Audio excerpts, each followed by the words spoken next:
trying to fix a leaking roof by arguing about the color of the ceiling paint may look productive, it may even trend online, but the rain will still fall through the roof.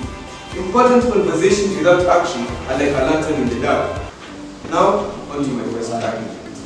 Rejected. Policies deliver real material change. Progressive movement must prioritize policy issues because policies directly alter the lives of millions, while social-cultural debates often remain symbolic. Policies create the framework for success to healthcare, education, fair wages, housing, and environmental protection. Without structural policy change, social-cultural victories like media representation or online awareness campaigns cannot guarantee concrete improvements in citizens' lives. Given that every successful progressive era, civil rights, movement, suffrage, started with social cultural demands, why abandon? In Norway, universal healthcare ensures that 100% of citizens have access to essential medical services. The wound that is not named cannot be healed, and the injustice that has no story has no means to be saved. Now, imagine a progressive movement that tries to win the future by ignoring half of its own people. United we stand, divided we fall. Yet this motion asks us to deliberately divide the fight for justice. This house vehemently opposes that notion. The belief that progressive movements should heavily prioritize policy issues at the expense of social-cultural issues, we must pursue both together, and that is what we say.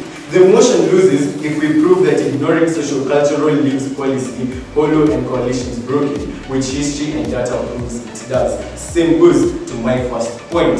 Social-cultural issues build the coalition and shift voters that deliver policy wins. Now, a chain is only as strong as its weakest link. And this is also to rebut their first point when policies deliver real change. Not only shifted public opinion, but directly caused measurable progressive electoral gains. In countries and counties with more intensive B&M activity, democratic vote share grew significantly even after initial backlash. Even the Premier League players to date still take a knee for this B&M, and it would not have happened if social cultural issues were not at first. I'm Abbas Degwa from Kijani Senior School, speaking for the proposition this House must support the motion progressive movements should heavily prioritize policy issues. I'm talking about economic redistribution, climate change, criminal justice reform at the expense of social cultural issues like media representation, racism debates, gender equality optics, and counseling public individuals, because in Kenya and across the global south, real liberation comes from changing material conditions, not symbolic battles. And here's my priority chant, say it with me in your head, I'll accept your plea, alright. Given that every successful progressive era, civil rights movement suffrage, states and social cultural demands, why abandon the uniform? In Kenya, land redistribution post-independence benefited certain ethnic groups over others because the cultural hierarchies were never challenged. Economic policy alone reproduced inequality. And now I'll move on to my first point. Material conditions are the root of oppression. Judges, the proposition wants you to believe that progressivism has a simple problem with a simple solution. Too much culture, not enough policy, just refocus, reprioritize, and the movement will start winning again. But a doctor who treats symptoms while ignoring the disease does not save a patient, they just delay the funeral. That is the core flaw in the proposition's argument. They have mistaken the visible symptoms of political difficulty for the deeper causes of injustice and offered a prescription that looks efficient but leaves the underlying problem untouched.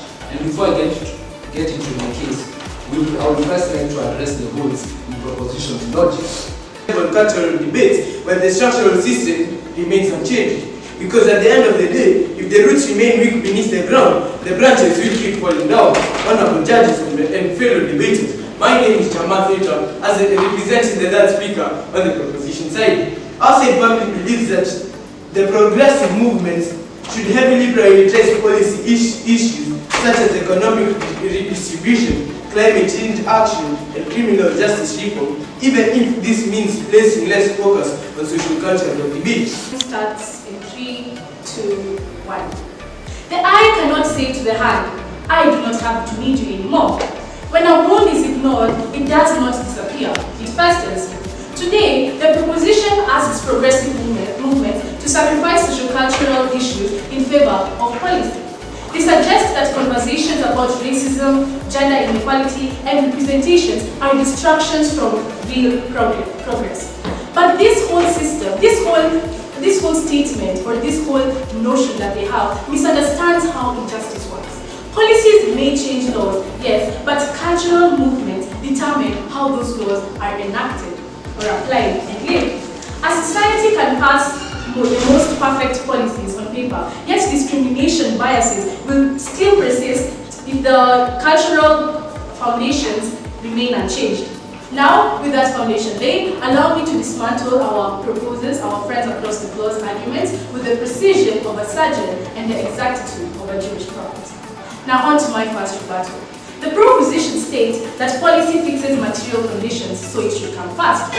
The proposition tells us that policy should take priority because it addresses people's material conditions, jobs, wages, healthcare, equality, and the environment. But this argument assumes that only policies exist. Point?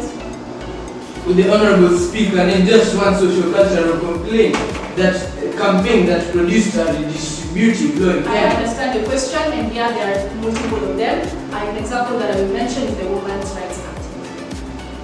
A crooked ruler cannot draw a straight line. Even when good policies are passed, discrimination and cultural biases decide who gets those privileges or not.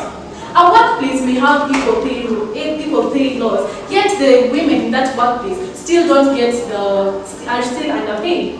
A country may pass anti-discrimination laws, yet minorities continue to face unequal treatment in hiring policy and education. The problem is simple, Honorable Sentinels of Scrutiny. Proposition operates within culture. If the culture remains unbiased, the policy becomes weak and even poorly reinforced. So while the proposition focuses only on changing the rules, we focus on changing the attitudes and structures that determine whether those rules are followed or not. Point. You said it was the women's activism.